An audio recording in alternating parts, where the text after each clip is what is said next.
देवाय नमो भगवते वासुदेवाय। ओम नमो भगवते वासुदेवाय।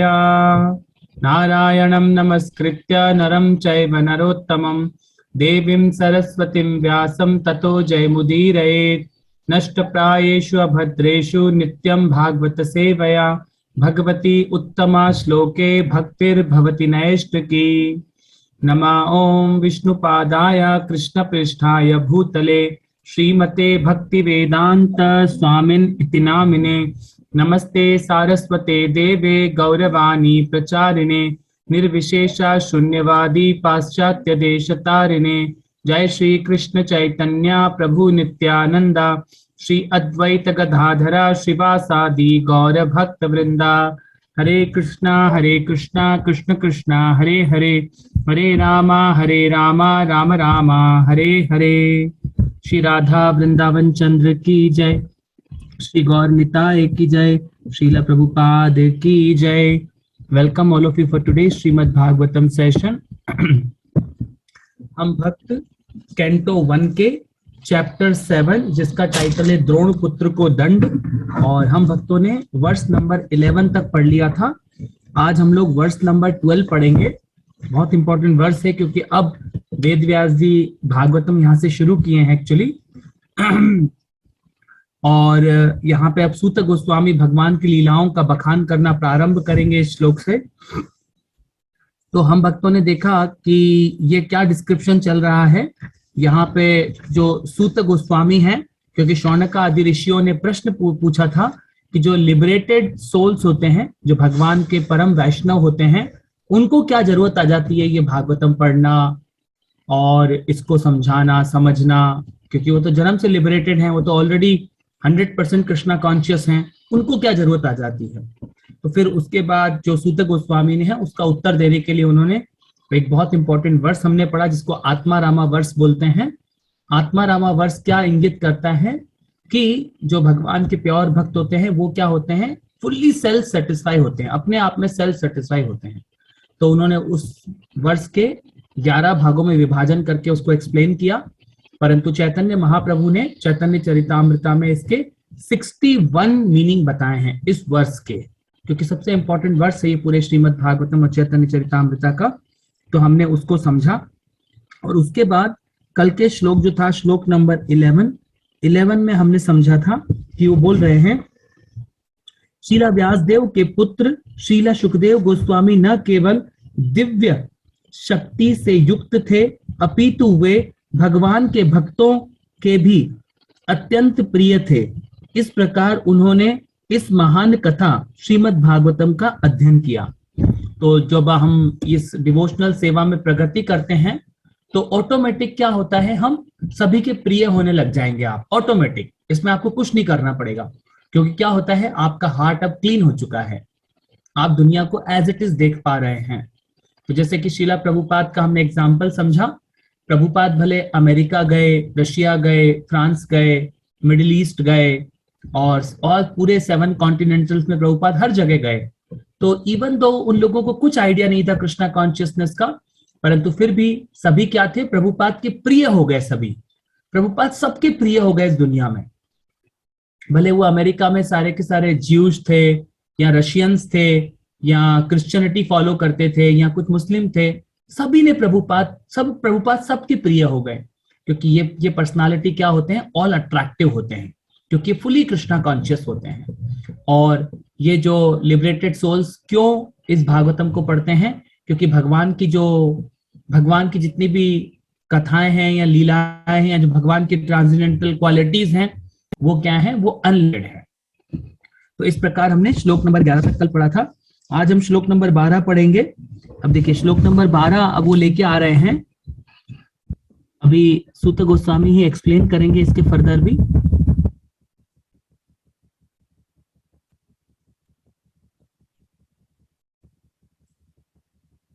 हम श्लोक नंबर 12 पे आ चुके हैं।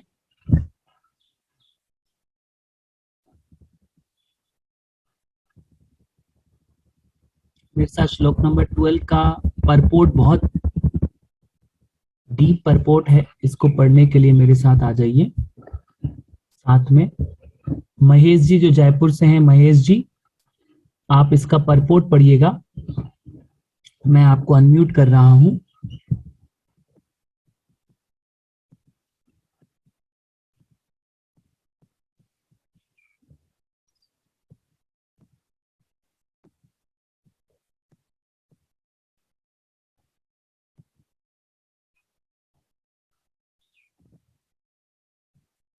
महेश जी आप अपने आप को अनम्यूट कर लीजिए। महेश जी। हाँ हाँ प्रभु जी। हाँ जी। हरे कृष्ण। तो महेश जी, अब मैं इसको श्लोक को पढ़ूंगा।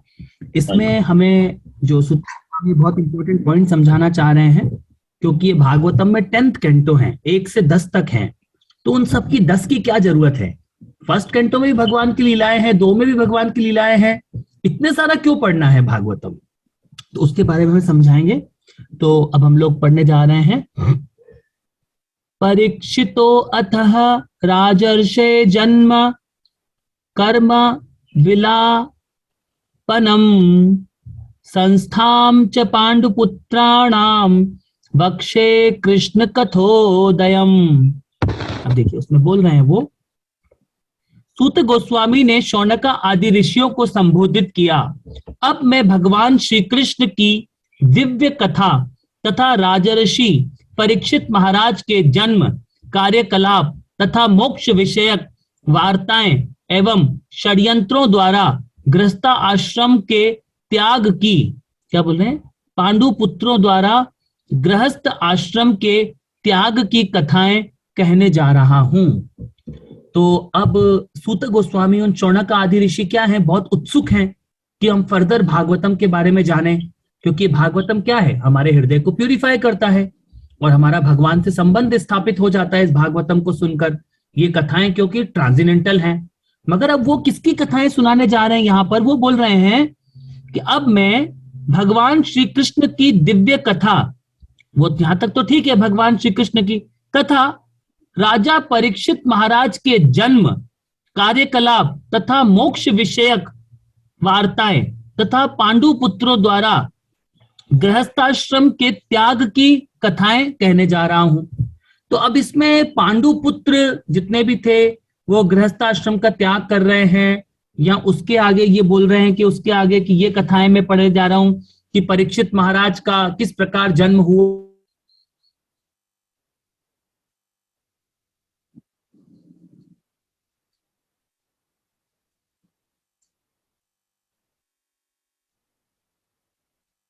जो सेंट्रल पॉइंट बता रहे हैं पर कि ये जितनी भी कथाएं श्रीमद् भागवतम में, स्वामी अपने आप को, सभी भक्त अपने आप को म्यूट कर लीजिए प्लीज। तो महेश जी आप भी थोड़ी देर के लिए म्यूट कर लीजिए। जो सूत गोस्वामी हैं अब शौनक आदि ऋषियों को भागवतम शुरू करने जा रहे हैं, तो वो बोल रहे हैं कि अब मैं आपको पांडवों की जो ये वाली लीलाएं थी, जितनी भी अब पांडवों की लीलाएं होंगी, पांडव सारे के सारे जो एक्साइल में गए, और उसके बाद मैं आपको परीक्षित महाराज के जन्म की और उनके कार्यकलाप की लीलाएं सुनाऊंगा, उनकी वार्ताएं सुनाऊंगा। तो यहाँ पे एक सेंट्रल पॉइंट इसके में एक्सप्लेन कर रहे हैं प्रभुपाद जी कि जितनी भी भक्तों की जितनी भी कोई भी एक्टिविटीज करते हैं, तो वो सब क्या होते हैं, कृष्णा उन लीलाओं के सेंटर पॉइंट होते हैं।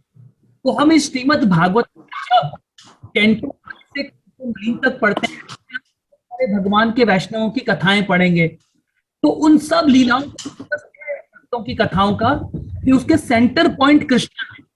अगर किसी भी कार्य का आप अपने परिवार में भी अगर सेंटर पॉइंट कृष्णा को बना देंगे अगर हमारे जीवन में, तो वो क्या हो जाती है, कृष्ण संबंधित कथाएं हो जाती हैं। तो इसीलिए बोलते हैं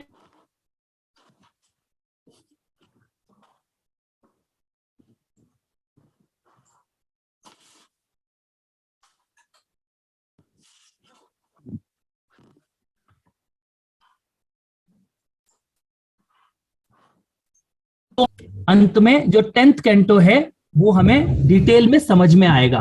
तो जो 10th कैंटो क्या है, वो भगवान की रासलीला है। तो यहाँ पे भगवान हमें बता रहे हैं, प्रभुपाद जी इन लीलाओं का सेंट्रल पॉइंट क्या है, सेंटर पॉइंट भगवान होते हैं और ये सारी कथाएं क्या हैं, ट्रांसेंडेंटल हैं। तो इसका अब हम परपोर्ट पढ़ते हैं। महेश जी अब आप इसका परपोर्ट पढ़िए। हरे कृष्ण प्रभु जी। तात्पर्य शील प्रभुपाद की जय। भगवान कृष्ण पतितात्माओं पर इतने दयालु हैं कि वे विभिन्न जीवों के मध्य स्वयं अवतरित होते हैं और उनके दैनिक कार्यकलापों में भाग लेते हैं। कोई भी ऐतिहासिक तथ्य, चाहे पुराना हो या नया, यदि उसका संबंध कृष्ण की लीलाओं से है तो उसे भगवान की दिव्य कथा समझना चाहिए। कृष्ण के बिना पुराण तथा महाभारत जैसे पूरक ग्रंथ निरी कहानियां या ऐतिहासिक तथ्य हैं, लेकिन कृष्ण के होने से वे दिव्य बन जाते हैं और उनका श्रवण करते ही हम भगवान से दिव्य रूप से जुड़ जाते हैं। श्रीमद् भागवत भी एक पुराण है, लेकिन इस पुराण का विशेष महत्व यह है कि इसमें कृष्ण की लीलाएं केवल पूरक ऐतिहासिक तथ्य नहीं है, वरन ये ही केंद्र बिंदु हैं। इसलिए भगवान श्री चैतन्य महाप्रभु ने श्रीमद् भागवत की संस्तुति निष्कलुष पुराण के रूप में की है। लेकिन भागवत पुराण के अल्पज्ञ भक्तों का एक ऐसा वर्ग है जो प्रारंभिक स्कंधों को पहले समझे बिना सीधे दशम स्कंध में वर्णित भगवान की लीलाओं का आस्वाद लेना चाहते हैं। उनकी यह भ्रांत धारणा होती है कि अन्य स्कंद भगवान से संबंध नहीं है, अतएव वे मूर्खतावश दशम स्कंद को ही पढ़ने लगते हैं। इन पाठकों को यहाँ पर विशेष रूप से बताया जा रहा है कि भागवत के अन्य स्कंद भी दशम स्कंद की भांति ही महत्वपूर्ण है। पाठकों को चाहिए कि अन्य 9 स्कंदों का तात्पर्य समझे बिना वे दशम स्कंद की विषय वस्तु में प्रवेश करने का प्रयत्न न करें। कृष्ण तथा पांडवों जैसे उनके शुद्ध भक्त एक समान धरातल पर हैं। कृष्ण समस्त रसों में स्थित अपने भक्तों से रहित नहीं होते और पांडव जैसे शुद्ध भक्त भी कृष्ण से रहित नहीं है। भक्त और भगवान परस्पर जुड़े हैं और उन्हें विलग नहीं किया जा सकता। अतएव उनसे संबंधित सभी बातें कृष्ण कथा ही हैं। हरे कृष्ण।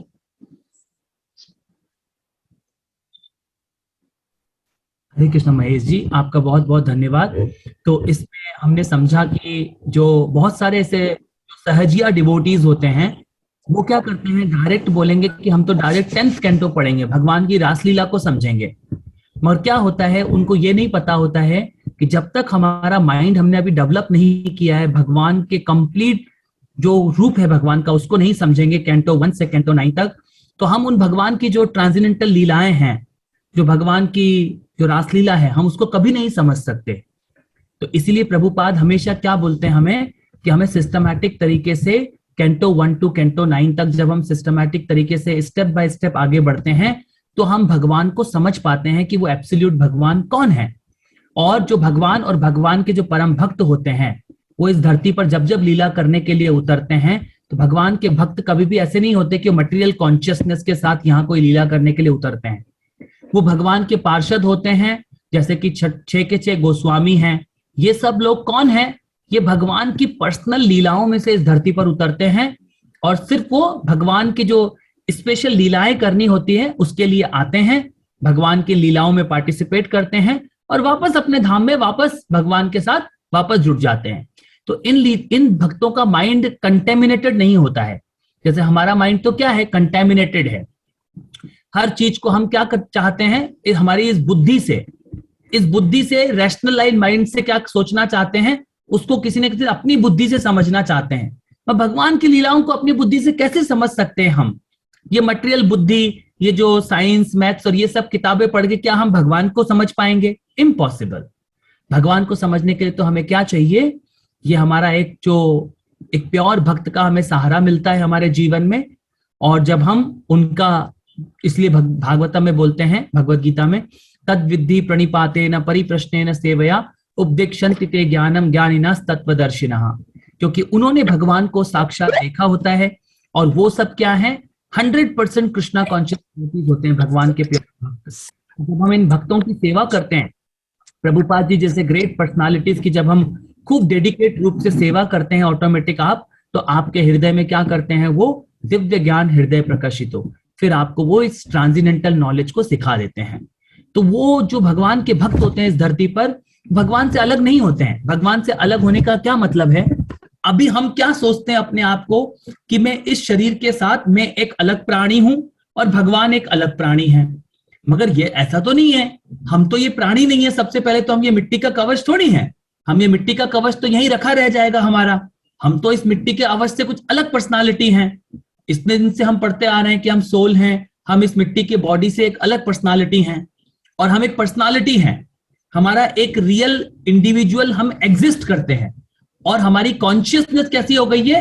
क्योंकि हम मटेरियल तत्वों के संग में हैं, हमारी भी कॉन्शियसनेस कैसी हो गई है? मटेरियल कॉन्शियसनेस हो गई है। इसीलिए हम अपने आप को अलग समझते हैं और भगवान को अलग समझते हैं। जैसे सूर्य और सूर्य की रोशनी को अलग नहीं किया जा सकता, ऐसे ही भगवान और भगवान के परम भक्तों को अलग नहीं किया जा सकता।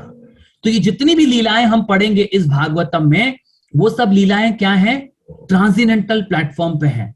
भगवान और भगवान के भक्तों को अलग नहीं किया जा सकता, क्योंकि उनकी कॉन्शियसनेस कैसी है? भगवान के भक्तों की कॉन्शियसनेस 100% कृष्णा कॉन्शियस होते हैं। उनको इस बॉडी से कोई लेना देना नहीं होता। जब आप इन 6 गोस्वामी के बारे में पढ़ेंगे, तो जो रघुनाथ दास गोस्वामी थे, और जब वो राधा कुंड में रहते थे, तो वो 3 दिन में एक बार सिर्फ इतना सा बटर मिल्क पीते थे बस। तो कैसे बॉडी सस्टेन करते थे ये लोग? तो ये लोग क्या होते हैं? ये इस पूरे के पूरे जो मटेरियल थिंग है, इन सबसे ऊपर अपना जीवन जीते हैं। और जैसे हरिदास ठाकुर थे, हरिदास ठाकुर को 22 बाजारों में वहां के नवाब ने कोड़ों से मारा था कंटिन्यूसली, फिर भी उनको बॉडी पे कुछ फर्क नहीं पड़ा। अगर मुझे कोई एक थोड़ा सा भी मारे ना और बोल दे कल से हरे कृष्णा जप मत करना, नहीं तो मारेंगे, मैं चुपचाप बैठ जाऊंगा, हाँ भाई नहीं तो मारेंगे। क्यों? क्या है? हम लोग बॉडीली कॉन्शियस हैं अभी तक हम लोग। मगर जो ये प्योर वैष्णव होते हैं, ये सारे के सारे क्या होते हैं? अबव बॉडीली कॉन्शियस होते हैं। इनको ये मटेरियल चीजों का कुछ फर्क नहीं पड़ता। ये सिर्फ भगवान की लीलाओं को यहाँ पे एक्ट करने के लिए धरती पर उतरते हैं। तो ये 100% कृष्णा कॉन्शियस होते हैं। और इनकी बॉडी भी कैसी होती है? 100% कृष्णा कॉन्शियस होती है इनकी बॉडी भी।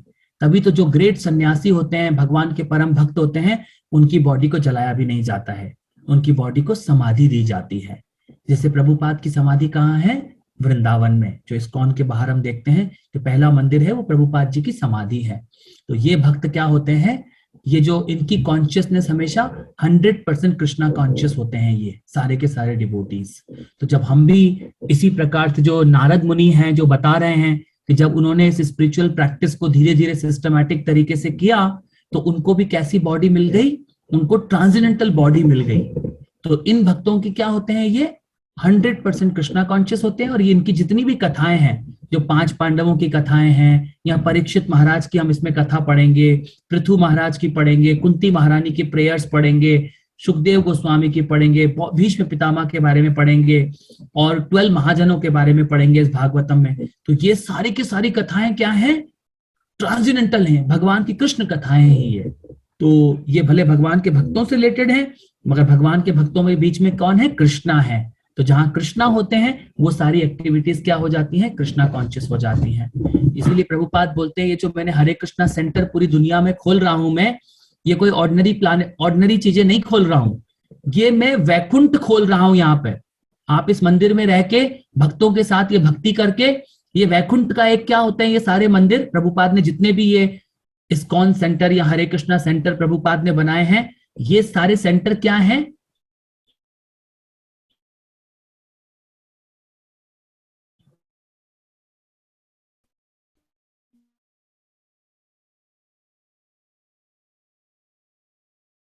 मिल जाए और हम भक्तों के साथ इस स्पिरिचुअल डिवोशनल सर्विस को प्रैक्टिस कर लें, तो हम कृष्णा कॉन्शियस हो जाएंगे और इस भौतिक संसार से हम लिबरेटेड हो जाएंगे।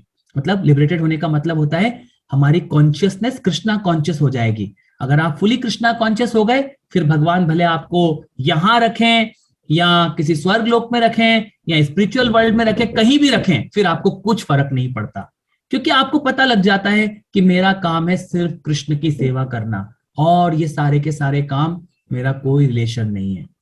सब जब तक कृष्ण बीच में नहीं है, तो उस काम को हमें करना ही नहीं चाहिए, क्योंकि वो काम हमें इस भौतिक संसार के पाप और पुण्यों में फंसा देता है। अगर कृष्णा को सेंटर में कर लेंगे किसी भी कार्य के, तो उस कार्य से हम क्या हो जाएंगे, हम कृष्णा कॉन्शियस, हमारी जो कॉन्शियसनेस है वो और क्लीन होगी, हम कृष्णा कॉन्शियस हो जाएंगे। तो आज के इस श्लोक में वो सबसे इंपॉर्टेंट पॉइंट बता रहे हैं कि हम इस भागवतम में जितनी भी अब आगे कथाएं पढ़ेंगे वो सब क्या है, कृष्णा से रिलेटेड सारी कथाएं हैं, भगवान के भक्तों से रिलेटेड कथाएं हैं, और भगवान के भक्त इस धरातल पर भगवान जैसे ही एक्शन करने के लिए आते हैं। इसीलिए बोला जाता है, इसीलिए जब हम गुरु पूजा करते हैं उसमें क्या बोलते हैं, साक्षात हरित्वेन समस्त शास्त्रे, सारे शास्त्रों में क्या पोजीशन बताई गई है, गुरु's position is as good as Krishna. मगर कोई ढोंगी बाबा गुरु नहीं, जितने भी ऐसे ये बहुत सारे गुरु बन बैठे हैं आजकल इस दुनिया में, उन सब की बात नहीं हो रही है यहाँ पर। यहाँ पर भगवान के प्योर भक्तों की बात हो रही है, जो भगवान के 100% प्योर डिवोटीज हैं, जो भगवान की लीलाओं से इस धरती पर उतरते हैं और वो एक स्पेशल कार्य करते हैं। वो स्पेशल कार्य होता है इन सब आत्माओं को भगवान की सेवा में इंगेज करना। ये सबसे इंपॉर्टेंट कार्य होता है कि हम कैसे इन सब आत्माओं को कृष्णा की सेवा में, वो एक बड़े निपुण होते हैं, बड़े एक्सपर्ट होते हैं ये सब। प्रभुपाद सोचिए कितने एक्सपर्ट होंगे। सिंगल हैंडेडली अमेरिका गए प्रभुपाद और उन्होंने सब हिप्पीज को, अमेरिकन को इकट्ठा किया। वो भी कैसे अमेरिकन, जिनकी उम्र सिर्फ 15 से 25 साल के बीच में थी और सारे के सारे ड्रग्स ले रहे थे, उन सबको इकट्ठा किया। जो वहां पे नेकेड विदाउट कपड़ों में न्यूकट पार्क में घूम रहे थे रोड पे, उन सबको इकट्ठा किया। और उन सबको इकट्ठा करके क्या किया, उन सबको कृष्णा की सेवा में लगा दिया। किसी को बोला चलो तुम टाइप राइटिंग करो, किसी को बोला चलो तुम मेरी बुक्स एडिट करो, किसी को बोला चलो तुम कुकिंग का काम संभालो भगवान का, किसी को कुछ को बोला चलो तुम एक वैन बनाओ और सारी की सारी बुक डिस्ट्रीब्यूशन करो। तो ऐसे इतने सारे सबको प्रभुपाद ने कृष्णा की सेवा में इंगेज कर दिया। तो ये क्या होते हैं, ये स्पिरिचुअल वर्ल्ड से इस धरती पर आते हैं, ये वो कराने आते हैं हमें जो एक्चुअल आपको करना है इस जीवन में, वो आपका एक्चुअल काम है भगवान की सेवा करना। और ये सब काम तो भौतिक संसार की एक्टिविटीज हमें भौतिक संसार में उलझाती चली जाएंगी। तो ये बहुत इंपॉर्टेंट वर्स है। इससे हमें पता लगता है कि जितनी भी भागवतम हम पढ़ेंगे, भले वो भगवान के प्योर भक्तों की कथाएं हों, तो वो सब क्या होती हैं, ट्रांसेंडेंटल होती हैं। इसीलिए ये सब कथाएं श्रीमद् भागवतम में है। तो इस श्रीमद् भागवतम में करोड़ों करोड़ों कथाओं में से खाली हम 15 से 20 कथाएं हैं इस पूरे भागवतम में, ज्यादा कथाएं नहीं है। मैक्सिमम 25-30 होंगी इस पूरे के पूरे 12 कैंटोज में। ये जो 12 हम स्कंद पढ़ेंगे सारे, इसमें कुछ में भी 30-35 कथाएं हैं भगवान की तो अनलिमिटेड कथाएं हैं। तो भगवान क्या है, कुछ कथाएं ली हैं व्यास देव जी ने, जिन कथाओं को हम इस कलयुग में, इस समय में, इस भागवतम में समझ पा रहे हैं। तो ये अब जब नया भागवतम लिखा जाएगा इस पूरे कल्प के बाद, तो हो सकता है उसमें प्रभुपाद की कथा आ जाए। अगले कल्प वाले लोग पढ़ेंगे कि एक पर्सनालिटी आए थे इस धरती पर, ऐसी भक्ति वेदांता स्वामी प्रभुपाद, और वो ऐसे 7 समुंदर पार किए और उन्होंने सारे के सारे जितने भी हिप्पीज थे, जो कलयुग के गंदे लोग थे, उन सबको वैष्णव बना दिया। तो बड़े बड़े पर्सनालिटी भी नहीं कर पाते, इतने सारे लोगों को भक्त बनाना, भगवान के चरणों में सरेंडर कराना। तो ये एक भगवान के प्योर भक्त की लीला होती है। तो आज की कथा को हम यहीं विराम देते हैं, और अगर अभी किसी भक्त का कोई भी प्रश्न है तो आप प्रश्न पूछ सकते हैं। हरे कृष्णा।